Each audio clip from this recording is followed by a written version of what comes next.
कलयुग अपने कहर पर है। हर जगह त्रासदी त्राही त्राही मची हुई है दुनिया में। जहां भी नजर उठा करके देखो वहां पर त्राही त्राहीमाम मचा हुआ है। 2025 जब से आया है तब से सिर्फ और सिर्फ त्रासदी लाया है। आए दिन लाखों के लोगों में कितने लोग मारे जा रहे हैं।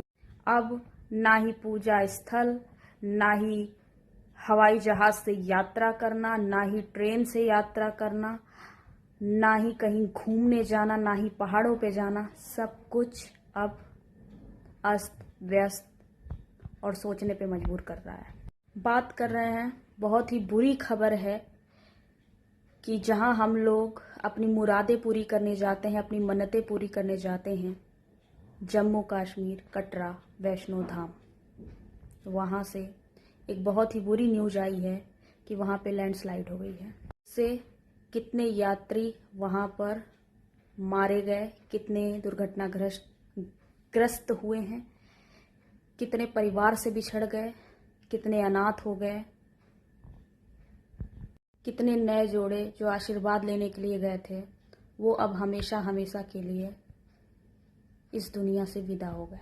बता दें, जम्मू कश्मीर में भूस्खलन हुआ जिसके वजह से पहाड़ गिरा, अचानक भारी वर्षा हुई और भारी वर्षा के कारण चट्टानें गिरने लगी और जिससे जो आवागमन था, जहां से यात्री बढ़ रहे थे वैष्णो धाम की तरफ, वहां पे भारी मात्रा में इतनी ज़्यादा बारिश हुई, चट्टानें गिरी जिससे लोग दब गए और अभी भी कितने लोग मलबे के अंदर दबे हुए हैं।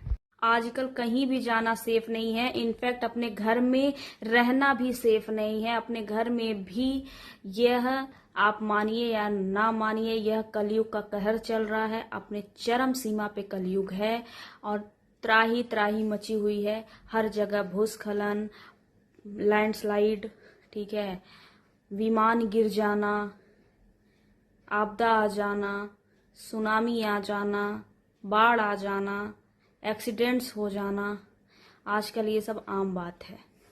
तकलीफ ये होती है कि जब हम कोई मुराद लेकर के किसी स्थल पर जाते हैं तो वहां पर अगर ऐसी घटना होती है तो अंदर तक झकझोर दी जाती है और बहुत ही दर्द भरी चीखें सुनाई देती हैं। मन डर सा जाता है कि ना चाहते हुए भी जो लोग आस्तिक होते हैं उनके मन में ये सवाल आता है, भगवान कहाँ है और मेरे साथ ही ऐसा क्यों होना था, मेरे परिवार के साथ ऐसा क्यों होना चाहिए था। बता दें, यूपी के आगरा के दो परिवार, एक परिवार जो अपने 11 महीने की बेटी और 2.5 साल की बेटी को ले जाकर के वहां पे मुंडन कराने गए थे, मुंडन करा भी लिए थे।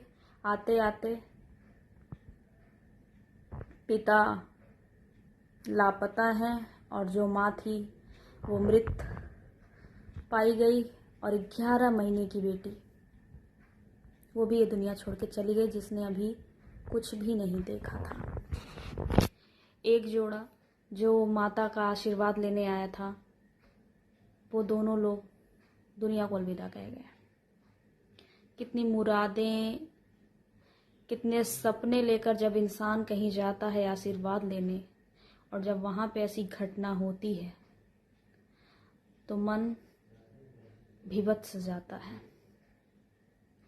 आज बहुत ही तकलीफ हो रही है।